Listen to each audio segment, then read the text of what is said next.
So like Hemali mentioned, she had one attempt and it was not really sorted out. She had yet not spoken, so it was still there. She had saved herself from one attempt, but she is definitely at a risk of another one if she doesn't sort out her issues, and that's what happens. So that is the highest risk factor, anyone with a previous suicide attempt. The second one, very interestingly, is again mental health illnesses, mental disorders. And again, in mental disorders, depression is number one. But yes, you can have the whole gamut of illnesses. You can have people with anxiety disorders, people who are OCD, who are always obsessed, always thinking, of the same thought again and again. They're not too happy with maybe with cleanliness, or they're not too happy. I mean, they have anxiety about orderliness or perfection, or they've got these recurrent thoughts.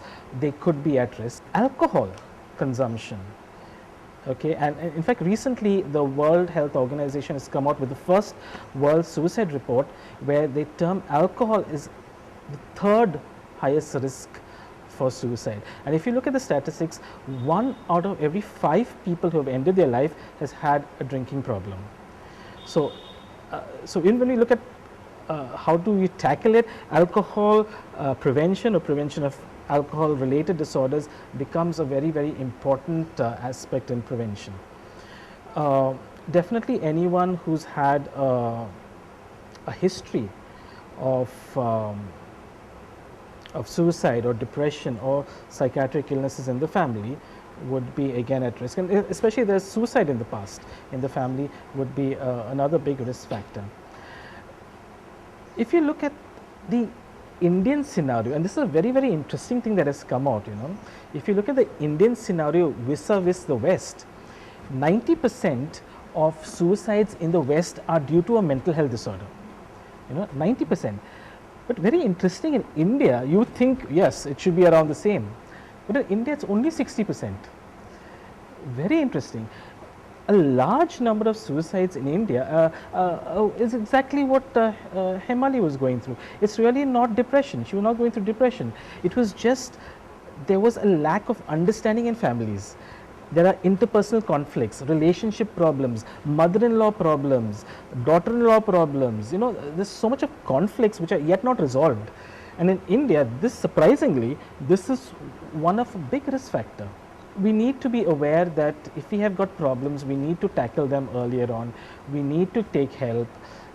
Even if you find the situation is beyond hope, it's just that you are thinking it's beyond hope. But if you go and talk to someone else, I think you sometimes another door might just open up. Donna, could you tell us a little about the Go Yellow festival, the Go Yellow program that we see for suicide prevention? What's it all about and how is it going in Goa? Yellow is actually the color for suicide prevention. There's a little story behind it with a little boy a young teenage boy who attempted to take his life, and yellow was his favorite color, and there were a lot of things he did in the community, and when he took his life, his parents thought they would do something, so they came out with little cards, with yellow cards, and they wrote on that, ask for help, and so it took on a big, it became a big event, and it became into the yellow ribbon, and that's why yellow. And when we started suicide prevention in 2012, that was the first time we decided to address this issue because of the number of rising cases in Goa. And then 2013 happened and we started the helpline because that was the next step that we looked towards taking this whole movement towards. So we started a helpline which runs Monday to Friday, 3 to 7 p.m. And yes, there is a need to increase the timings and to increase the hours. We run it through volunteers who give off their time and selflessly come and sit on the helpline. In 2014, we thought we need to brand suicide prevention. So that's when we decided to have the Go Yellow campaign, and so we took that step and we went ahead so that it would be easy for people to identify when they saw yellow. They would know that here is something we're talking about, which is suicide prevention, and get to know more about it. So that's how the whole campaign came about. This year we see Ponda Go Yellow. Yes, yeah, there's a lot of activities going on in Ponda, yes. And we have with us Mr. Narasimha Kamath, and could you please tell us about what do you plan and how are How are you going to go about the suicide prevention program? Actually फोंड्यान suicide prevention म्हणजे yellow Ponda campaign 15 ऑगस्टाच्यान चालू जाला आनी आतां पर्यंत आमी PS कॉलेजीन प्रोग्राम घेतला गेटकीपर वर्कशॉप घेतला for psychology students. We had a joint session with Ponda पत्रकार संघ. They very enthusiastic about this issue आनी ते येवन आमचे बरोबर डिस्कस केले वेगवेगळे विशय की सुइसायड कसो प्रिवेंट करपाचो, मिडिया कितें करूं शकता आपले वटेच्यान. आतां हाजे फुडें आमी GVMS कॉलेज आसा म्हण किंवा थोडेशे शाळेचे जे हायस्कुलाचे ग्रुप्स आसा तांचे मदीं प्रोग्राम आसतले. ताजे नंतर सेल्फ हेल्प ग्रुपा खातीर प्रोग्राम आसतले, अवेरनेस प्रोग्राम आसतले जे डॉक्टर कंडक्ट करता.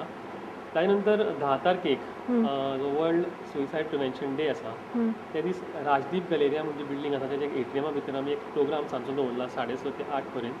तातूंत भितर वेगवेगळे विशय आसतले, वेगवेगळे तरेचे म्हणजे स्ट्रीट स्किट आसतले, ताजे नंतर म्युजिकल प्रोग्राम आसतलो आनी मागीर लास्टाक आमी तो प्रोग्राम जेन्ना सोंपता तेन्ना कॅन्डल ऑफ होप म्हणून जी आसता ती जळोवन तो मागीर तो म्हणजे येलो फोंडाचो ह्या वर्साच्या हाजे प्रमाणे तो आमी एंड करता.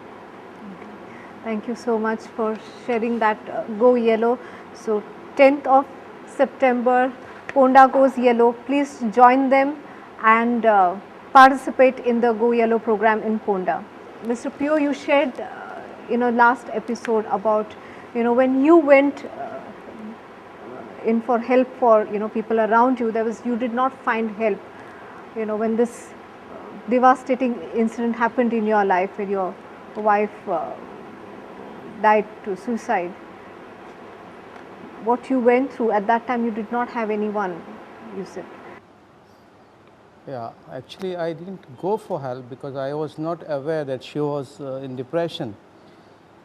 पूण समाज आनी आमची फामील जेन्ना पिक्चरांत येता हांवें पळयलें थोडी आमची फॅमिली मेंबर्स आदाराक पावली, जे घरकांनी फोन करून खबर घेतालीं, जी भायल्या देशांत आसलीं म्हजी भावां भयणां, ताजी भाव भयणां फोन करून खबर घेतालीं. पूण थोडीं म्हजीच मनशां लागीं आसुनूय तांकां खबर घेवची अशी दिसूंक ना. सो अशें म्हाका दिसता की आमच्या फॅमिलींतूच ही जागृताय कमी पडल्या. जेन्ना आमच्या फॅमिलींत ही जागृताय कमी पडटा तेन्ना आमी समाजाक दोशी धरूंक शकना, कित्याक आमची फॅमिलीच पयलीं कमी पडटा जाल्यार. How did you cope with it after the incident happened? I actually, as I said in my first episode over here, I didn't get major support from the society because when it happened, I didn't see anybody coming to me, sitting with me, because I could have attempted again the same thing, but nobody took that seriousness that Pio could have done that again. So we need to sit with him, just to talk to him and to tell him, be cool, whatever happened, happened, take care of your children, be happy in your life. I didn't see a single guy coming to me and talking to me in these terms. The conclusion of this is the seriousness in the society is lacking. They are not serious about these matters, that one member was the victim of this problem. Again, there could be a victim in the family. We have to take care of him. And here it highlights the importance of not only prevention but postvention.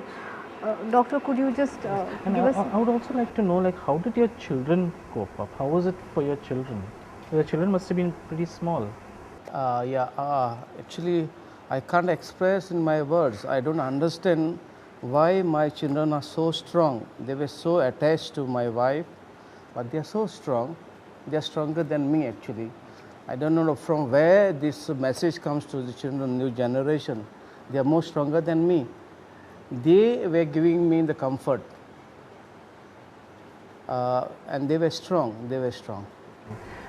Yes, I think it's as Pio has mentioned, there is another big risk factor, that people who actually lose someone very close to suicide, they go through so many feelings of guilt, feelings of anger, why that person didn't tell me, you know.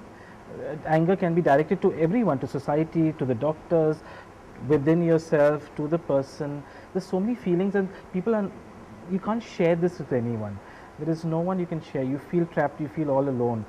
And it's very, very important that a kind of a post-vention support system is created, and that is what Cooj is presently trying to do. We've just started off in our infancy stage, where we are giving that support to people who have attempted suicide and families who have lost someone to suicide, to just give them that feeling that they are not alone, we are there to listen to you, and they can get support then from one another. So a post-vention strategy support group is in the pipeline. We are working on it. Besides that, we have these gatekeeper workshops where we go to various schools, colleges, any group of people who are interested to learn about suicide prevention. We have these stress buster clubs programs where we teach life skills in schools and to younger people. But right now our problem is that we are doing all this on our own efforts and our own finances, and it's a bit tough. So we just hope that we get more support from everyone. I would like to thank all the panelists and the lovely audience out here for participating in this program and getting the maximum amount of information out here on this program for our audience. Thank you very much. Namaskar.